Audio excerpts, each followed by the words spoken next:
ଆଜି ଆପଣମାନେ ରାଜଯୋଗ ଧାରାବାହିକରେ ଏକ ଧମାକାଦାର ସିନ୍ ଦେଖିବାକୁ ପାଇବେ। ବଳବନ୍ତ ରାୟ ଫ୍ୟାମିଲି ସମସ୍ତେ କୋର୍ଟକୁ ଯାଉଥିବେ। ସେପଟେ ମିତା, ପ୍ରିୟା ଆଉ ମିଷ୍ଟର ସାହୁ ମଧ୍ୟ କୋର୍ଟକୁ ଯାଉଥିବେ। ତାପରେ ସୋନା କହିବେ କି ଯାହା ହଉ ଫାଇନାଲରେ ଆଜି ସେ ଦିଆ ଆମ ସମସ୍ତଙ୍କୁ ଛାଡ଼ି ଚାଲିଯିବ।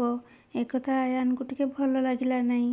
ତାପରେ ସେପଟେ ସଞ୍ଜୟ ଦିଆଙ୍କୁ ଫୋନ୍ କରି କହୁଥିବେ କି ଦିଆ ଦିଦି ସେ ସୁରଞ୍ଜନ କୁଆଡ଼େ ଚାଲିଯାଇଛି ଏବଂ ଦିଆ ଏପରି ଭାବୁଥିବେ କି ସୁରଞ୍ଜନ ତ ଏବେ ପଳେଇଲା, ତାହେଲେ ମୁଁ କ'ଣ କରିବି?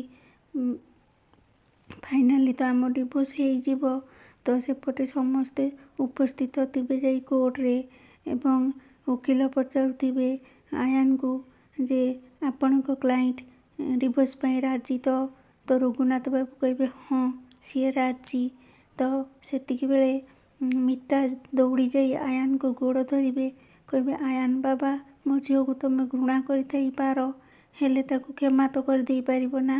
ତ ଆୟାନ କହିବେ ସେଦିନର ବିଜିତକୁ ତୁମେ ବୋଧେ ଭୁଲିଗଲଣି। ତ ମିଷ୍ଟର ସାହୁ କହିବେ ଅଭଦ୍ର, ଜଣେ ମହିଳାଙ୍କୁ କୋର୍ଟ ପରିସରରେ ଏମିତି ଅଭଦ୍ରାମୀ କରୁଛ? ତ ସେତିକିବେଳେ ସଞ୍ଜୟ ସୁରଞ୍ଜନକୁ ନେଇ ଆସି ସେଠି ପହଞ୍ଚିବେ। ଆଉ ସୁରଞ୍ଜନଙ୍କ ଦେହରେ ବାଜିଯିବ ଆଉ ସୁରଞ୍ଜନ ତଳେ ପଡ଼ିଯିବେ ଏବଂ ସୁରଞ୍ଜନକୁ ଘର ଲୋକ ସମସ୍ତେ ସିଦ୍ ବୋଲି ଭାବି ଆଶ୍ଚର୍ଯ୍ୟ ହୋଇଯିବେ। ହଁ ଦର୍ଶକ ବନ୍ଧୁ, କ'ଣ ସତରେ ସୁରଞ୍ଜନ ହିଁ ଦିଆଙ୍କ ଡିଭୋର୍ସକୁ ଅଟକାଇ ପାରିବେ ନା ନାହିଁ? କମେଣ୍ଟ ମାଧ୍ୟମରେ ଜଣେଇବେ।